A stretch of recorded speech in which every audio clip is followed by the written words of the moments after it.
여러분, 십자가가 요즘에는 액세서리로 많이 씁니다. 몸에 붙이기도 하고 차에다가도 이렇게 걸고 다니기도 하죠. 근데 차에 저는 한 번도 달아보질 않아서 잘 모르겠는데 어떤 마음으로 십자가를 다는 걸까요? 나는 운전을 마음대로 내 분대로 내 성격대로 하면서 안전운전을 바란다면 그 십자가를 걸어놓은 게 맞는 걸까요? 그 십자가의 능력이 있어가지고요.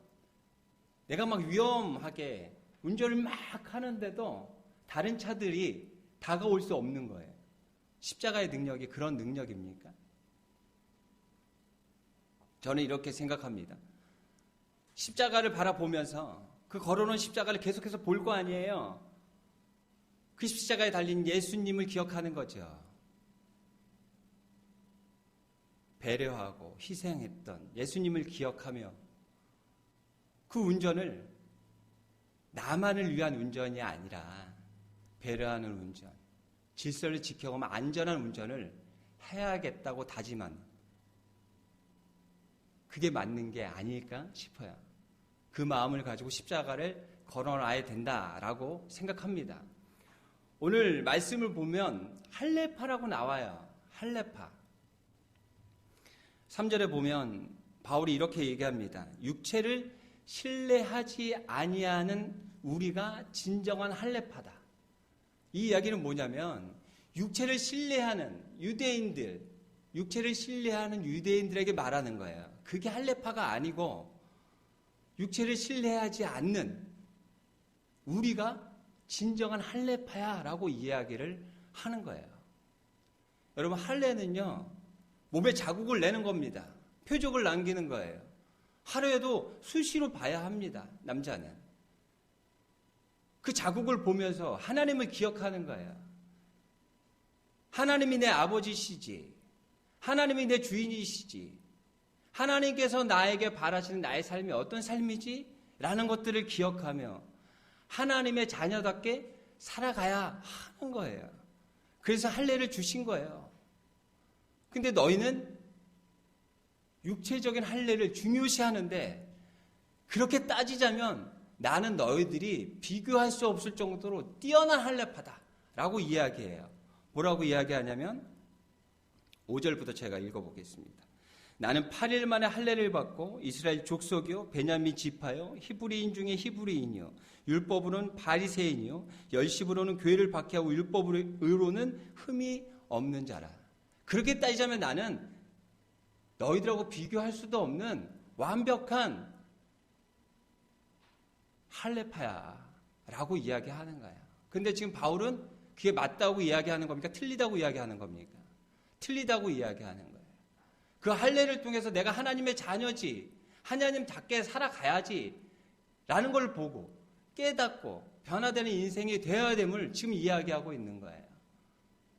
하지만 유대인들은 그렇게 생각 안 하는 거죠. 나는 하나님의 선택된 백성이야. 나는 그럴 만한 자격이 있기 때문에 하나님께서 나를 선택하셨고 나는 하나님의 백성으로 살아가는 거야.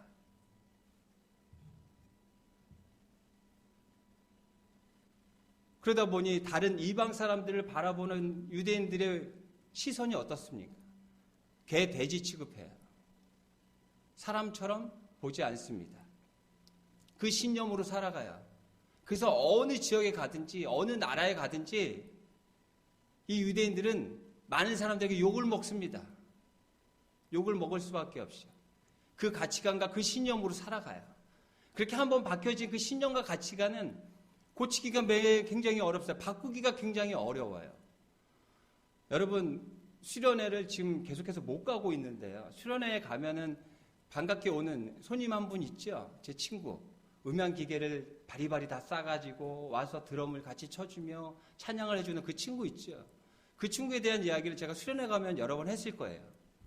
그 친구는 굉장히 독특합니다. 저도 굉장한 개구장이에요. 장난을 얼마나 많이 쳤는지 다치기도 많이 하고 어머니에게 혼도 많이 났죠. 근데 그 친구는 제가 넘볼 수 없을 정도의 개구장이에요. 그래서 그 친구 때문에 너무너무 많이 힘들었습니다. 왜 이렇게 힘들게 혼자 가면 되는데 꼭 같이 가야 돼. 그 친구를 따라가면 맑은 하늘에 비가 오고 눈이 내립니다. 그리고 얼마나 고생을 많이 했는지 몰라요. 엄청난 개구장이에요. 근데 지금 생각해보면 그 모든 것들이 추억이 됐죠. 지금 부부들하고 그 부부끼리 같이 모임을 갔는데 예전에 이야기를 하면서 그 웃음꽃을 피울 때가 많이 있습니다. 근데 그 아버지의 그 아들이죠. 그 아들을 낳았는데 아들이 이제 초등학생이에요. 늦둥이죠. 굉장히 이뻐합니다. 그 아들이 굉장한 개구장입니다. 성품은, 심성은 너무너무 좋은데 너무 개구장이에요. 그래서 그 친구가 이제 그 아들을 데리고 목욕탕을 가면 그 순간부터, 목욕탕을 들어가는 그 순간부터 모른 척 한답니다. 얼마나 난리를 치는지 도저히 아는 척을 할 수가 없대. 그래서 목욕탕을 들어가는 그 순간부터 그 아들은 자기 아들이 아닌 거예요. 그런데 한날은 조폭이 온 거죠. 그 사람들 몸에 보면 문신이 있잖아요. 용이 그려져 있는 겁니다. 이 아이가 보고 신기한 거죠. 그림이 그려져 있으니까. 그 사람을 계속해서 따라다니는 겁니다. 그래서 그 용을 계속해서 찌르는 거예요. 얼마나 난감했겠습니까? 그 이야기를 들으면서 한참 웃었던 그런 기억이 있습니다. 여러분, 몸에 새겨진 그 문신도 있잖아요. 마음에 안 들어서 지우려면 얼마나 힘든지 몰라요. 지우기가 굉장히 어렵습니다. 그리고 지우더라도 큰 상처가, 흉터가 남게 돼요. 근데 이 신념, 가치관, 우리들 마음에 새겨진 이러한 것들도 바꾸기가 굉장히 어려워요. 예수님께서 오셔 십자가에 달려서 그 희생을 통해서 우리에게 새 생명을 주셨는데도 불구하고 유대인들은 인정하지 않습니다. 변하지 않습니다. 그 신념과 가치관이 절대 변하지 않아요. 근데 변할 수 있는 단 한 방법, 여러분도 경험해 보셨잖아요. 예수님 만나는 거예요. 바울이 이들이 얘기하는 육체적인 할례파로 따지면 누가 넘볼 수 없는 육체적인 할례파였던 사람이에요. 그가 어떻게 변했습니까? 예수님 만나고 변했어요. 완전히 180도 변했습니다. 저도 예수님 만나서 변했어요. 저는 어렸을 때부터 술 드시는 부모들을, 술 드시는 어른들을 보면서 술이 그냥 문화라고 생각했습니다. 당연히 먹는 음식이라고 생각했어요. 그래서 먹지 말아야 할 때부터 그 술을 먹게 됐습니다. 그리고 그 술을 먹는데 사람을 만나면 당연히 술을 먹는 거로 생각하고 살았어요. 낮에 사람을 만나도 술을 마시고 저녁에 사람을 만나도 술을 마시고 커피숍에 가가지고 카페에 가서 커피를 마시면서 사람을 만나봤던 적이 술 끊기 전에는 없었어요. 제가 여자를 낮에 만나도 술을 마셨어요. 그런데 예수님 만나고요, 그렇게 먹던 술을 완전히 끊었습니다. 그 이후에 술이란 술, 교회에서 먹는 그 포도주 외에는 입에 대본 적이 없어요. 우리가 가지고 있는 그 가치관, 신념, 이것은 정말 고치기 힘든 겁니다. 바꾸기가 힘들어요. 하지만 예수님 만나면 바뀌어집니다. 왜요? 예수님은 생명이시기 때문에 그래요. 여러분, 제가 근래 유튜브를 보면서 그 캐나다에서 트래커 하시는 분의 사연을 봤습니다. KBS에서 찍은 그런 영상이더라고요. 토론토에서 어디죠? 토론토에서 어디죠? 저기 그 동부? 갑자기 기억이 안 나요. 또 기억나면 말씀드리겠습니다. 토론토에서, 그러니까 이 서부에서 저기 동부까지 로키 산맥을 넘어서 가는 거예요. 그게 일본 국도랍니다. 우리나라 그 서울에서 부산까지 일본 국도, 저기 그 일본 국도가 또 있거든요. 예전에 그 고속도로 나기 전에 만들었던 일본 국도가 있는데 그것처럼 일본 국도랍니다. 그래서 그 국도를 따라서 짐을 옮기는 거예요. 근데 그 트럭이 엄청나게 큽니다.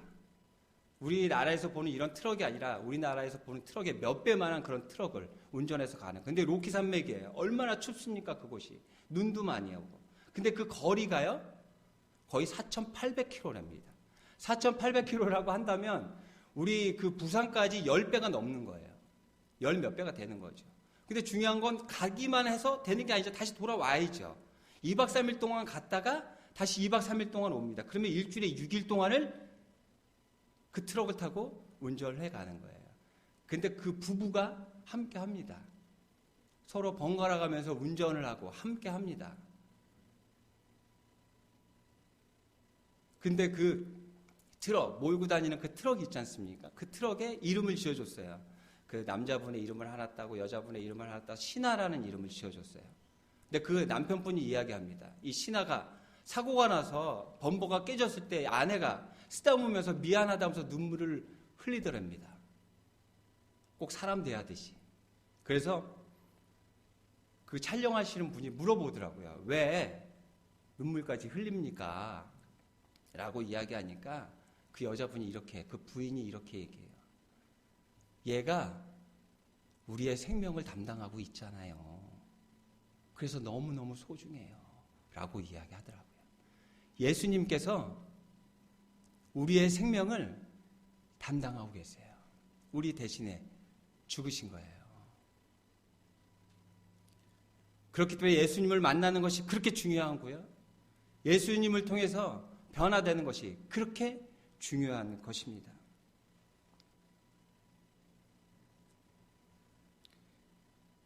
바울이 예수님을 만나고 고백하는 내용이에요. 제가 읽어보겠습니다. 그러나 무엇이든지 내게 유익하던 것을 내가 그리스도를 위하여 다 해로 여길 뿐더러 또한 모든 것을 해로 여김은 내 주 그리스도 예수를 아는 지식이 가장 고상하기 때문이라. 내가 그를 위하여 모든 것을 잃어버리고 배설물로 여기면 그리스도를 얻고, 모든 자기가 자랑할 만한 이런 것들, 유대인들이 자랑하는 모든 것들을 배설물로 여기겠다는 거예요. 그것은 예수님에 비하면 아무 보잘것이 없는 것이라고 이야기합니다. 예수님은 그렇게 중요하신 분이고 예수님을 통해서 우리는 변화되고 새로워질 수 있는 거예요. 그렇다면 어떻게 변화가 이루어져야 될까요? 그냥 예수님 만났어요. 예수님 봤어. 예수님 만났어. 예수님 느꼈어. 그럼 변화가 되는 걸까요? 아니요. 또 바울이 이렇게 이야기합니다. 내가 그리스도와 그 부활의 권능과 그 고난에 참여함을 알고자 하여 그의 죽으심을 본받아. 어떻게 해서든지 죽은 자 가운데서 부활에 이르려 하노니. 예수님을 바라봅니다. 십자가가 중요한 게 아니고요. 십자가에 달려 죽으신 예수님, 그 예수님이 중요한 거예요. 그 예수님을 바라보고 아무 죄가 없으신 그분이 우리의 죄 때문에, 나 때문에 죽었다라는 것을 깨닫는 거예요. 그 하나님이신 예수님이 나 때문에 죽으셨어요. 그만큼 나는 존귀한 자인데도 불구하고 나는 어떻게 살아가고 있습니까? 내 욕심대로, 내 뜻대로, 내 계획대로 예수님을 통해서 나의 모습을 돌아보는 겁니다. 제대로 살아가고 있는지, 예수님께서 저 고통과 희생을 통해서 나를 새롭게 살리셨는데도 불구하고 내가 하나님의 자녀답게 살아가고 있는지를 예수 그리스도의 그 십자가에 달린 예수 그리스도를 바라보며 다시 한번 돌아봐야 한다는 거예요. 여러분, 요즘에 제가 TV 프로 중에 우리는 이혼했어요 라는 그 프로를 잘 봅니다. 처음에는 굉장히 이게 뭘까? 그리고 별 기대도 안 하고 봤는데요. 저는 그 프로를 보면서 정말 많은 생각을 하게 됐습니다. 이혼한 사람들은 뭔가 결함이 있는 것 같아요. 그렇게 생각 안 듭니까? 뭐가 문제가 있으니까 이혼했겠지라는 생각이 들어요. 그런 사람들의 선입견을 갖고 있는데도 불구하고 그 프로에 나온다라는 것은 참 그분들이 굉장한 큰 용기가 있다고 생각을 합니다. 근데 저는 그 프로를 보면서 너무 의아했어요. 함께 결혼한 지가 몇십 년이 됐고 이혼을 했고 그 후에 몇 년 후에 만났어요. 그렇게 시간이 지났는데도 불구하고 왜 이혼을 했는지 모르는 사람이 있어요. 이혼을 했는데 이혼한 이유를 몰라요. 아내가 자기 때문에 왜 화가 났는지를 몰라요. 근데 그 사람뿐만이 아니라 거기 나오는 커플들이 있잖아요.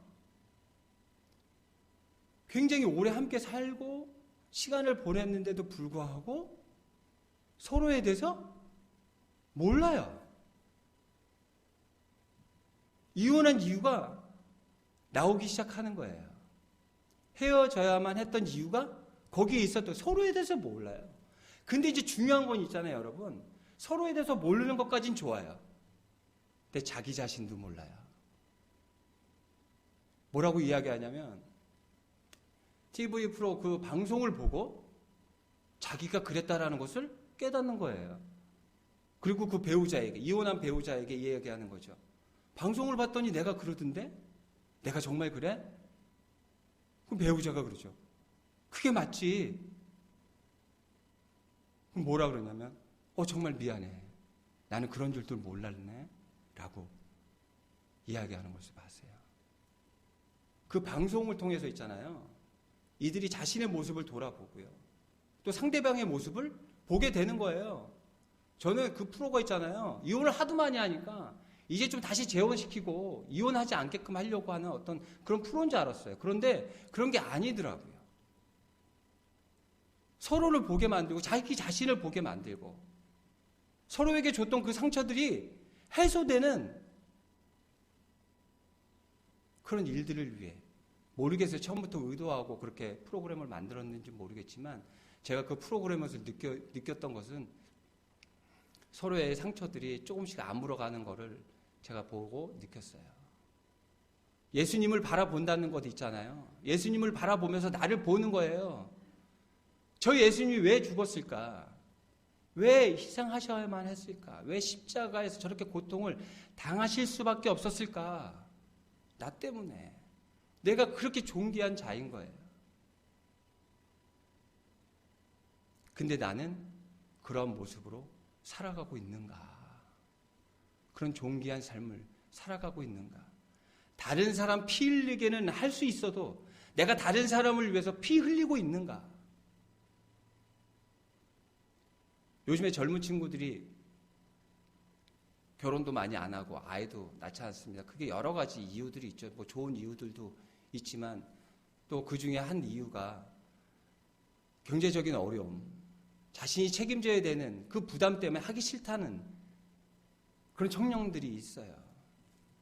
자신은 부모한테 다 할 거 다 받아놓고선 자기는 왜 안 주겠다는 건지 저는 잘 모르겠습니다. 제가 먼저 번 주에도 말씀드렸잖아요. 산모 보면 너무 귀하다고. 받았잖아요. 예수님께 받았잖아요. 예수님께 받았으면 말로만 고맙다 감사하다가 아니라 내 삶 안에서 그 모습이 드러나야 된다니까요. 근데 정말 대단한 어떤 희생, 고통을 원하는 게 아니고 우리가 삶 안에서 할 수 있는 새 생명을 잉태한다는 거 얼마나 고귀한 일입니까? 얼마나 대단한 일입니까? 여러분 그 생명을 키워보셔서 알잖아요. 얼마나 희생과 고통과 노력이 들어갑니까? 하지만 그 자녀가 자라나서 한 가정을 이루고 또 자녀를 낳고 살아가는 그런 모습을 보면 얼마나 행복해요. 예수 그리스도의 그 희생과 그 고통이 나의 삶 안에서 드러난다는 거, 그거 대단한 거 아니에요. 바울처럼 지금 비대면 해야 되는데, 거리를 둬야 되는데, 누굴 찾아가야 하나? 비행기 타고 가야 되나? 여행을 떠나야 되나? 아니요. 삶 안에서의 모습이 예수 그리스도의 모습을 닮아가는 모습이 나타나게 된다면 그것이 하나님께서 바라시는, 예수님께서 우리에게 희생으로 주시고자 하셨던 그런 삶의 모습인 거예요. 숨이 끊어지면 우리는 부활합니다. 근데 저는 이렇게 생각해요. 많은 사람들이 죽은 이후에 천국과 지옥에 대해서 굉장히 궁금해합니다. 제가 대학원 다닐 때도요. 그 질문을 얼마나 수없이 많이 하는지 몰라요. 그런데 그 교수님은 죽어봤습니까? 천국과 지옥 가봤어요? 말씀 안에서 설명을 해주시는 거죠. 근데 저는 이렇게 생각합니다. 지금 예수님께서 죽으셨어요. 다시 부활하셨어요. 우리가 예수님을 바라봤습니다. 그 고통, 내 고통을 하나님께 주신 그 십자가를 짊어지고 내가 죽었다고 내 자신을 부정하고 부인하고 다시 사는 인생으로 살아가는, 그게 부활이잖아요. 그 부활의 삶을 살지 못한다면, 이 땅 위에서 먼저 부활의 삶을 살지 못한다면 숨이 끊어진 후에 부활을 꿈꿀 수 있을까요? 저는 아니라고 생각해요. 그건 있을 수도 없는 일이라고 생각해요. 이 땅 위에서 부활의 삶을 살 수 없다면 숨이 끊어진 이후에도 부활의 삶은 우리에게 주어지지 않을 거라고 저는 생각합니다. 그래서 이 땅 위에 부활의 삶이 중요한 거예요.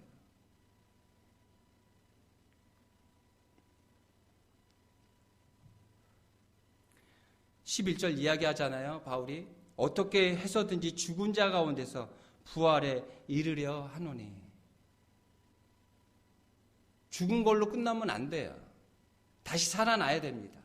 하나님께서 바라시는 삶의 모습이 어떤 모습인지, 남에게 피를 흘리게 하는 그런 모습인지, 아니면 내가 먼저 피를 흘려야 하는 모습인지를 성경은 이야기하고 바울은 이야기하고 있어요. 그 이후에 바울은 그 부활의 모습을 가지고 계속해서 달려간다고 합니다. 만족할 수 없다는 거예요. 예수님을 더 알아가기 위해서. 예수님께서 원하시고 하나님께서 바라시는 삶을 살아가기 위해서 바울은 계속해서 달려가야 된다라고 이야기합니다. 제가 읽어드리겠습니다. 12절 같이 제가 읽겠습니다. 내가 이미 얻었다함도 아니요 온전히 이루었다함도 아니라 오직 내가 그리스도 예수께 잡힌 바 된 그것을 잡으려고 달려가노라. 형제들아, 나는 아직 내가 잡은 줄로 여기지 아니하고 오직 한 일, 즉 뒤에 있는 것은 잊어버리고 앞에 있는 것을 잡으려고. 우리 14절 같이 읽도록 하겠습니다. 표대를 향하여 그리스도 예수 안에서 달려가노라. 달려간답니다. 뒤도 안 돌아보고 앞만 보고 달려간답니다. 여러분, 우리도 달려가야죠. 그 달려간다는 게 어떤 거를 이야기하는 걸까요?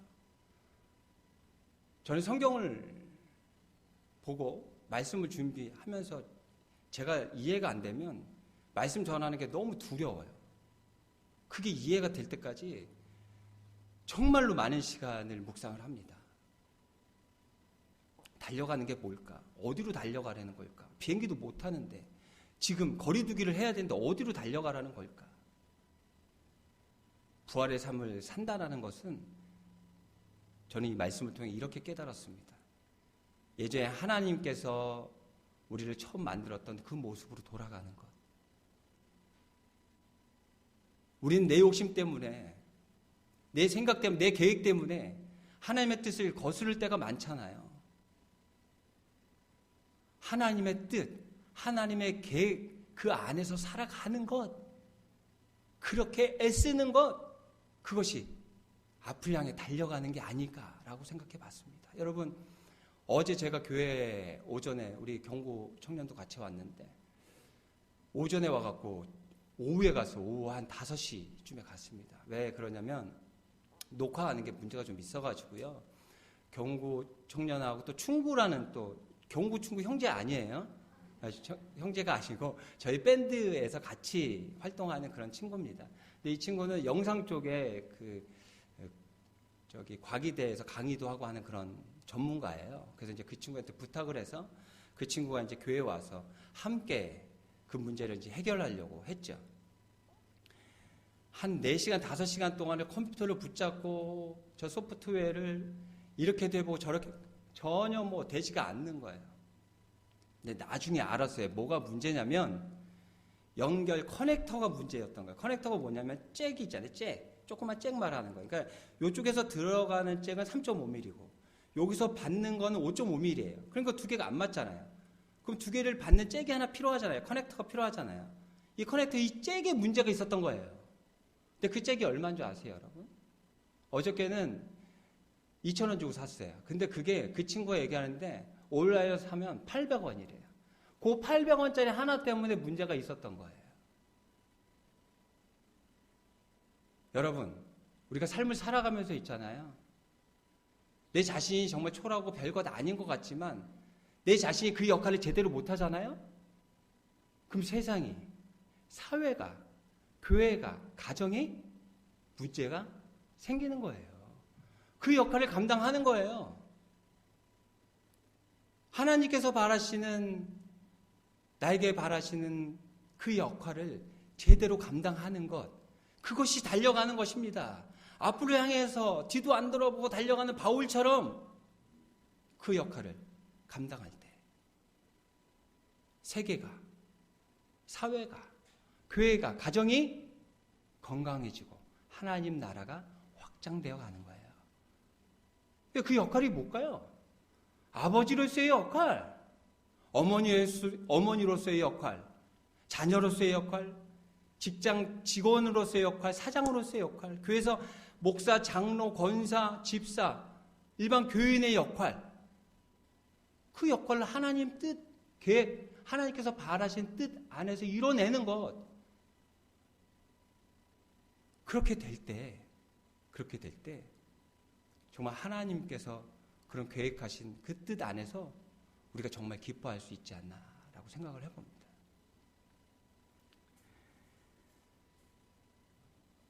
14절에 보면은요, 부르신 부름의 상이라는 이야기가 나옵니다.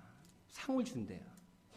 여러분, 이 빌립보서는요, 주제가 주 안에서 기뻐하라요. 기뻐하라. 야, 그러면은 부르신 부름의 상을 받으면 기뻐하는 건가? 라는 생각이 들 수 있지요. 근데 저는 묵상을 해봤어요. 부름의 상이 과연 뭘까? 주석을 찾아봐도 별 나는 얘기가 없어요. 이것이다 저것이다가 없어요. 저는 근데 부름의 상, 부름하고 상하고 지금 이꾸루가 된 거예요. 같다라는 거예요. 부름이 상이라는 거예요. 우리가 부름을 받았어요. 벌써 상을 받았는데도 불구하고 그 상 받은 자답게 살아가지 못한 거예요. 표대를 향해서 하나님께서 만들어주신 그 목표를 향해서 가지 못했다라는 거예요. 제가 한 2년 몇 개월 전부터 일을 했잖아요. 하지 않던 그 몸을 쓰면서 하는 그 노동일을 하니 저는 생각을 못했는데 제가 잘하더라고요. 나이가 있어서 좀 젊은 친구들보다는 좀 못하긴 하지만 그래도 잘하더라고요. 그때 마침 또 아이들이 2명이 또 대학교 등록금을 내야 되는 상황이어서 하여튼간 열심히 일했습니다. 근데 열심히 일하다 보니 제가 허리가 안 좋았었는데 허리에 문제가 더 커지고 다리에 또 문제가 생기고 여러 가지 문제가 생기더라고요. 문제가 생기는데도 불구하고 이를 악물고 한 거죠. 그 제가 시간이 지난 다음에 생각해봐요. 왜 그렇게 했을까? 아이들 등록금 때문에 그것도 일부분 있죠. 그런데 가장 큰 건 지기 싫었어요. 같이 그 동기들이 한 18명이 되는데 저보다 다 젊죠. 제가 가장 연장자지요. 그 친구들보다 잘한다는 소리는 듣지는 못할 망정 못한다는 소리는 듣기 싫었어요. 제가 승부욕이 아주 강합니다. 누구한테 지는 걸 싫어해요. 그래서 그런 상황이 되면 더 열심히 노력하는 그런 부분들이 없지 않아 있어요.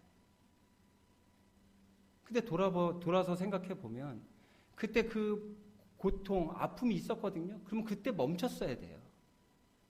근데 제 욕심 때문에 멈추질 못한 거예요.